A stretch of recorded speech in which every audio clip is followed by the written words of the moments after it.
Abatuuze ku kyalo kirwanira ekisangibwa Matuga mu district y'e Wakiso baliko omuwala gwe bakutte Rubona ng'aliko engoye z'ayambadde ezigambibwa nti yazaanula ku waya ng'abatuuze bazaanise.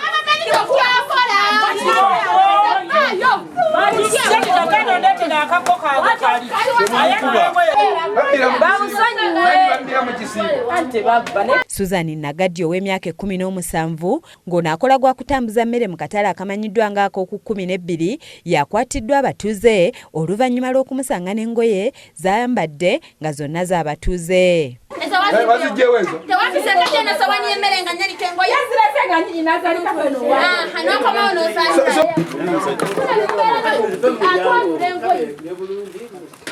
Ono olumukutte bamuyisizaamu kibooko olwo n'ategeeza nga bw'alina engoye z'abatuuze endala era bw'atyo n'abatwala gy'asula okuzigyayo.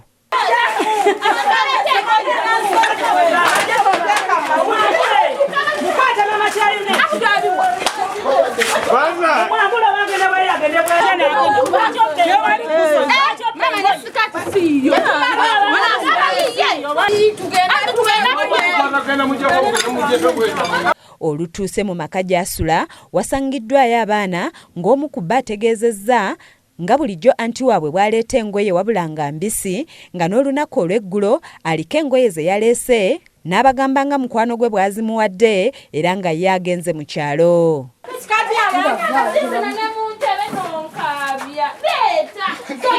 Yaze n'engoye waneeno n'azaanika okuwaya ne mugamba ezo engoye oziggyewako ye za mukwano gwe abadde agenda mu kyalo n'azimuwa.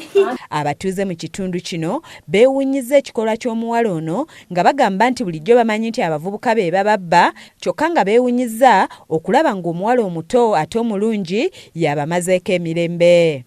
Naye nga ekyomuwala okubba naffe kitweraliikiriza nnyo kuba naffe bulijjo tubadde tumanyi abasajja be babba engoye n'ebintu n'ekitwewuunyisiza nnyo ate okulaba omwana omuwala omulungi ng'oyo ng'abba engoye.